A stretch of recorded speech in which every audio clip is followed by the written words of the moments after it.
So I am so delighted to be in Atlanta tonight and to watch this movie Till with you all. I've been looking forward to this movie for a long time. Nicole Kidman says, and by the way, that's a great ad. It's like, anybody see Saturday Night Live a couple of weeks ago when they did a parody of our commercial on Saturday Night Live?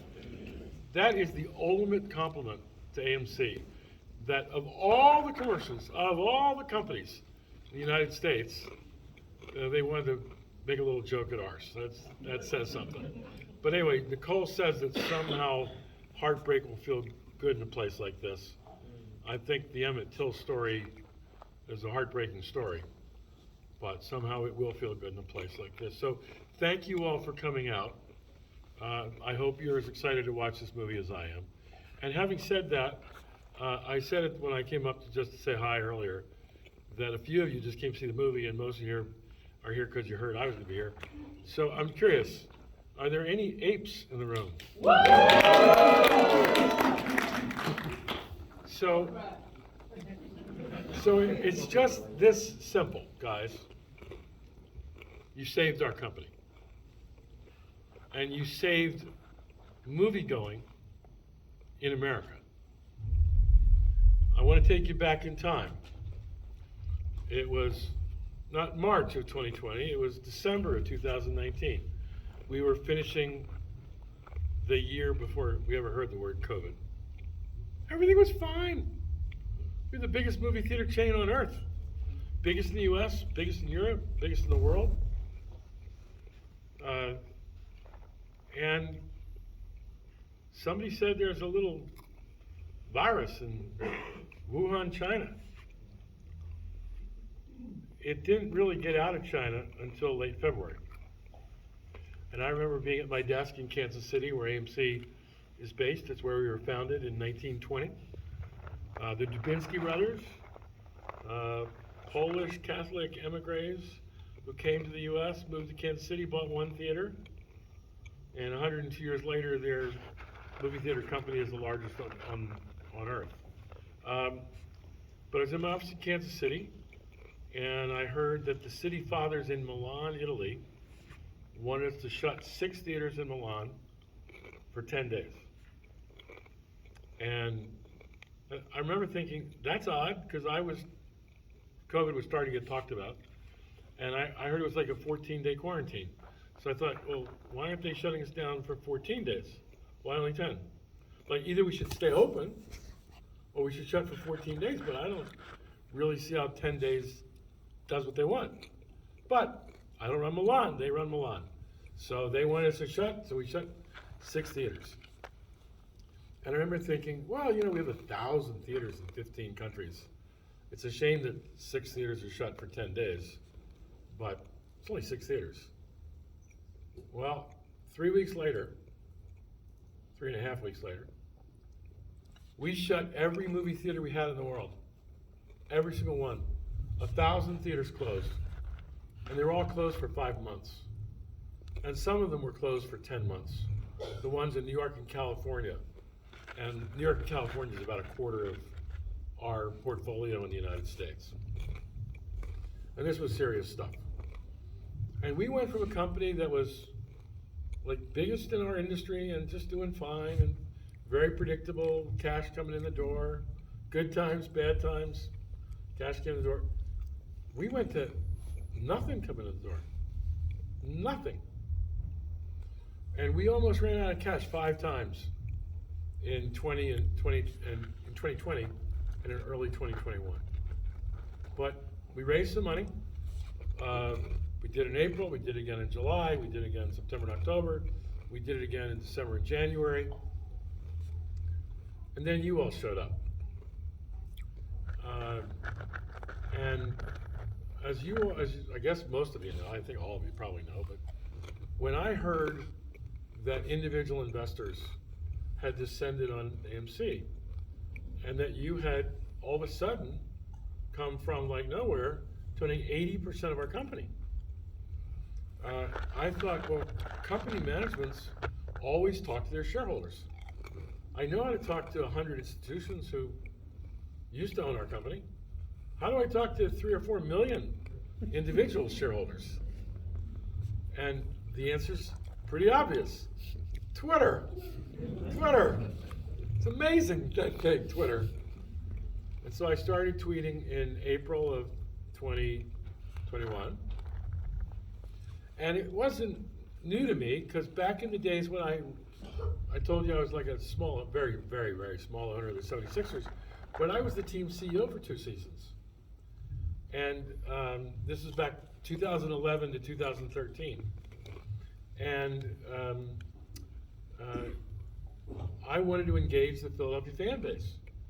So I started tweeting, and I tweeted like 10 or 15 times a day to Philadelphia sports fans, way back over a decade ago.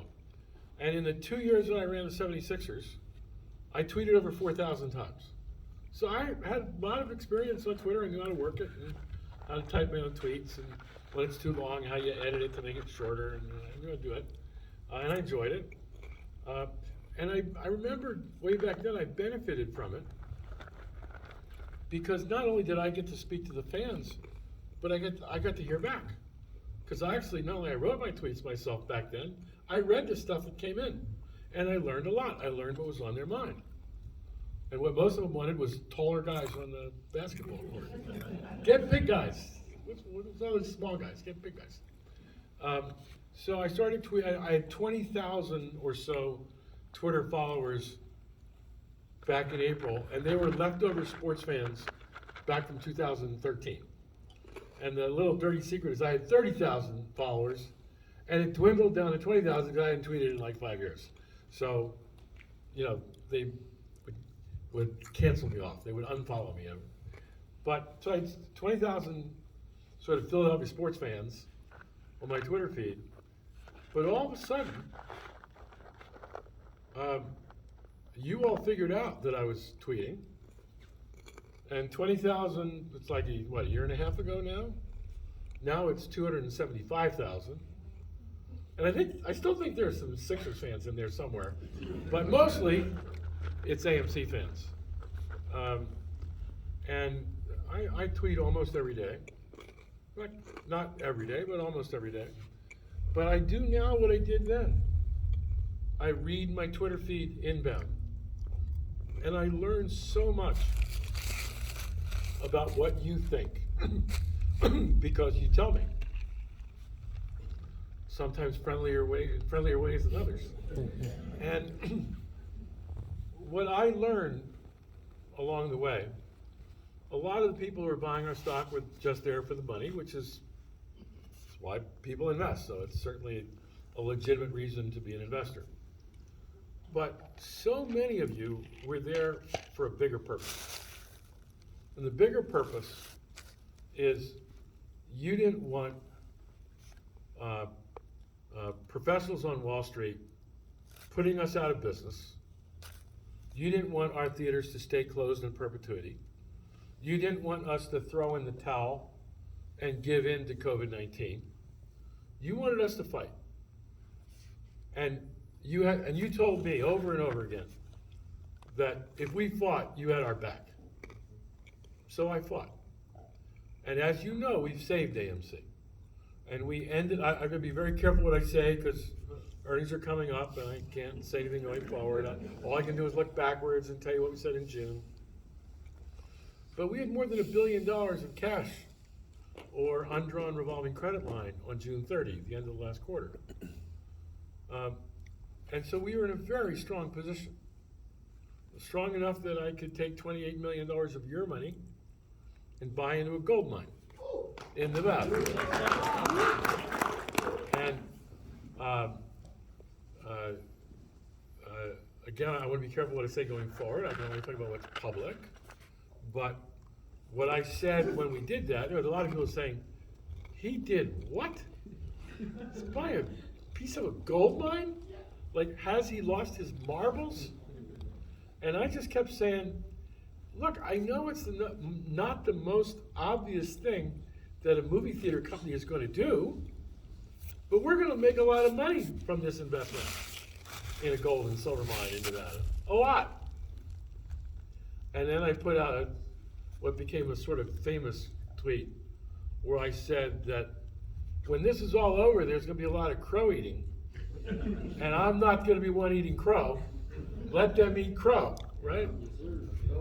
And just a few weeks ago, Highcraft put out a press release saying that they were exploring and they found a lot more gold and silver in their initial exploration of the Highcroft lands. So I'm pretty confident that what I said on day one was accurate. There's going to be a lot of crow eating, and I'm not going to be the one eating the crow. But the reason we could even do that, could even think about things like that, is because you armed us with a war chest. And you gave us cash to stay in business. And when we announced our preferred stock in August, the so-called APES, which it's purely coincidental that it's the word APES.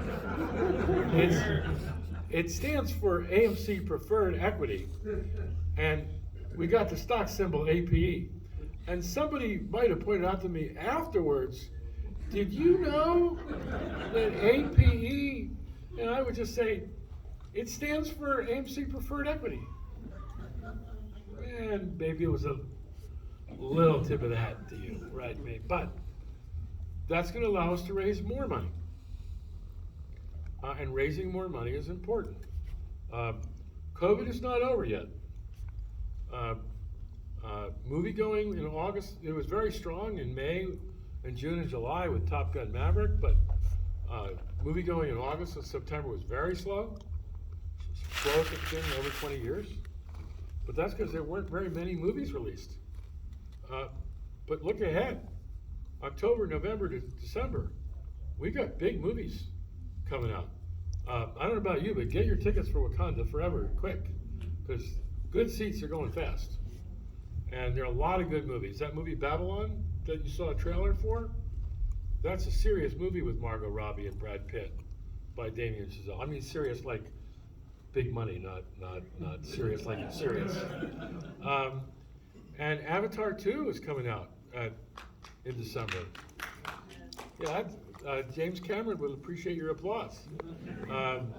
Avatar 2, Avatar 1 was the biggest, it came out in 2009. It was the biggest movie of all time in inflation-adjusted dollars. And I've seen footage from Avatar 2, it's glorious. So there's gonna be a big audience for that movie too.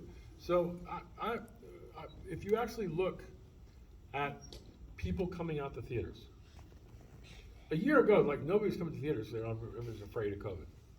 If you actually look now, on a per title basis, there's more ticket dollars being sold per movie now than there was before the pandemic.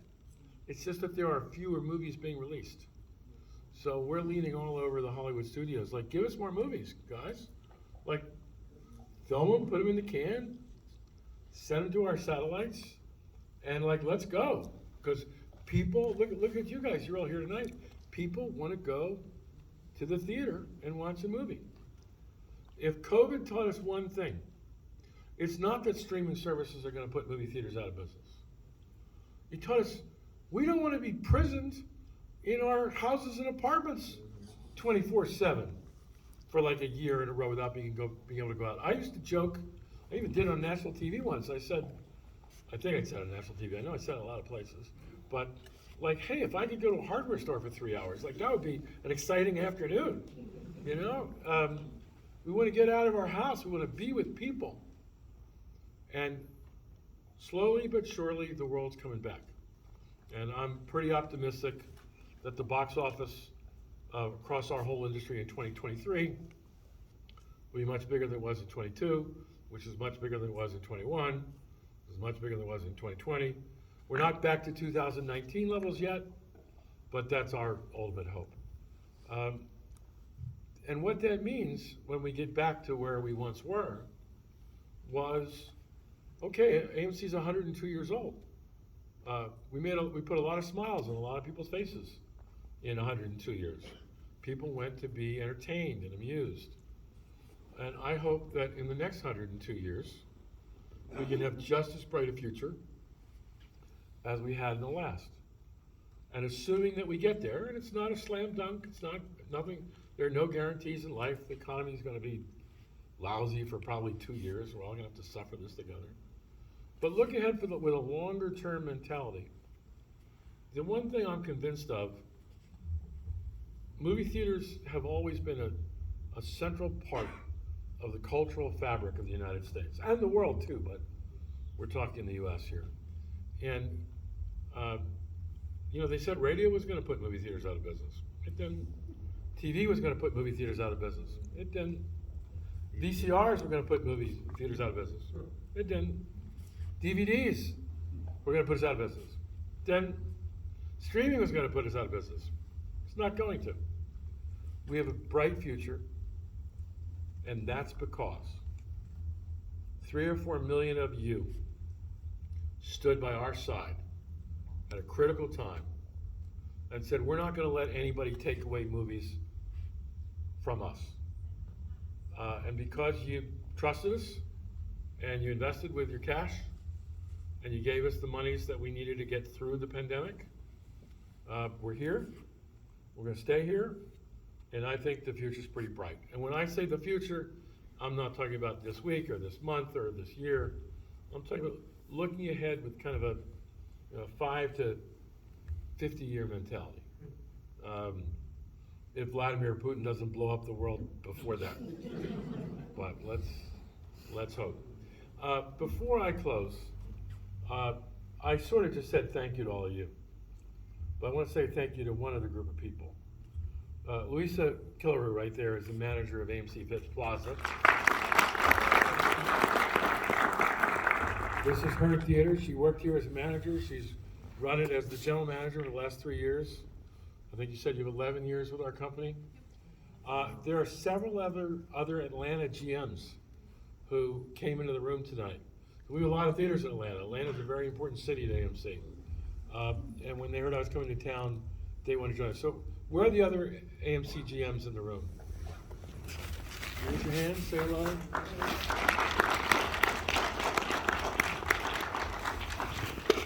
We're a 365-day-a-year business. We never close. And they're the people on the front lines who serve our hundreds of millions of guests each year. So thank you for your hard work and your talented work. Guest satisfaction levels at AMC are very high. They should be with seats like this. I already sat in my bed. It's a cushy seat. A lot of leg room, nice and soft. A lot of leg room. You think American Airlines should learn? What about Delta? What do you think? Should we tell Delta what a real seat looks like and maybe like what legroom is for those who've ever been on a plane?